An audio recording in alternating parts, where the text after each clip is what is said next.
Assalamualaikum warahmatullahi wabarakatuh.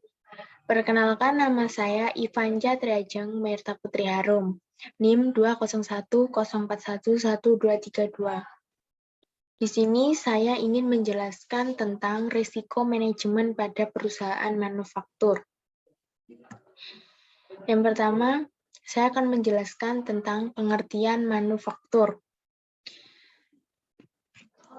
Manufaktur adalah suatu cabang industri yang mengaplikasikan mesin, peralatan, dan tenaga kerja, dan suatu medium proses untuk mengubah bahan mentah menjadi barang jadi untuk dijual. Istilah ini bisa digunakan dengan teknologi tinggi. Namun demikian, istilah ini lebih sering digunakan untuk dunia industri, di mana bahan baku diubah menjadi barang jadi dalam skala yang besar. Manufaktur ada dalam segala bidang sistem ekonomi. Dalam ekonomi pasar bebas, manufacturing biasanya selalu berarti produksi secara massal untuk dijual ke pelanggan dan mendapatkan keuntungan. Beberapa industri seperti semikonduktor dan baja lebih sering menggunakan istilah fabrikasi dibandingkan manufaktur.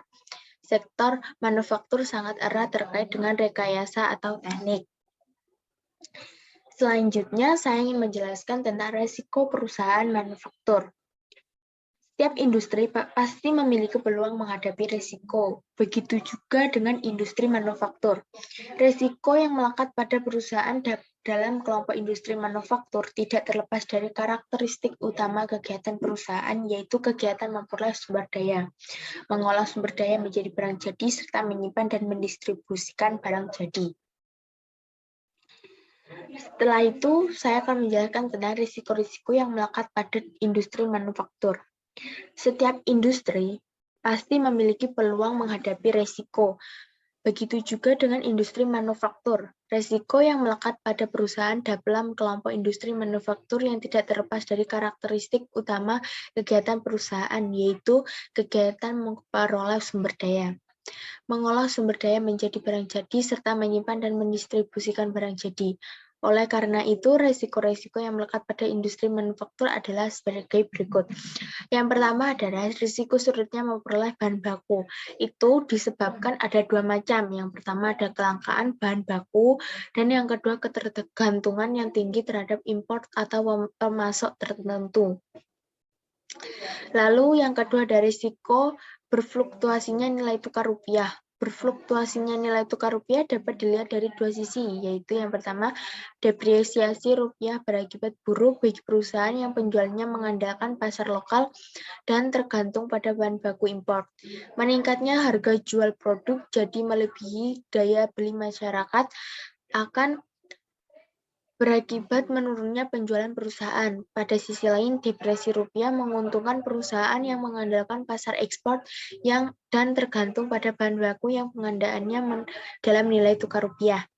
Yang kedua, apresiasi rupiah pada sisi sebaliknya berpengaruh negatif terhadap perusahaan yang mengandalkan penjualan pada pasar ekspor. Lalu yang ketiga, risiko kapasitas produksi tidak terpakai, yang terjadi karena kurangnya daya serap pasar terhadap produk, kompetisi, perubahan teknologi, adanya restriksi pemerintah terhadap produksi dan barang tertentu. Lalu yang keempat ada risiko terjadinya pemogokan atau kerusuhan, yang antara lain dapat terjadi karena ketidakpuasan karyawan terhadap kompensasi yang diterima, kondisi perekonomian atau kondisi politik yang tidak stabil. Yang kelima ada risiko kekakuan investasi, yaitu adanya restriksi atau pembatasan pemerintah terhadap investasi pada bidang tertentu. Lalu ada kesimpulan. Sebagai mahasiswa, sebaiknya kita lebih banyak mengetahui atau mempelajari tentang perusahaan manufaktur. Karena menurut saya perusahaan manufaktur ini sangat jarang diketahui oleh lebih banyak orang-orang saat ini, pada zaman saat ini. Karena termasuknya sudah asing dan lebih banyak orang-orang itu mengetahui tentang perusahaan industri, perusahaan jasa, kayak gitu. Jadinya kita harus lebih banyak mengekspor pengetahuan tentang perusahaan manufaktur ini. Sekian penjelasan dari saya. Apabila ada kurang dan lebihnya, saya mohon maaf. Saya akhiri. Wassalamualaikum warahmatullahi wabarakatuh.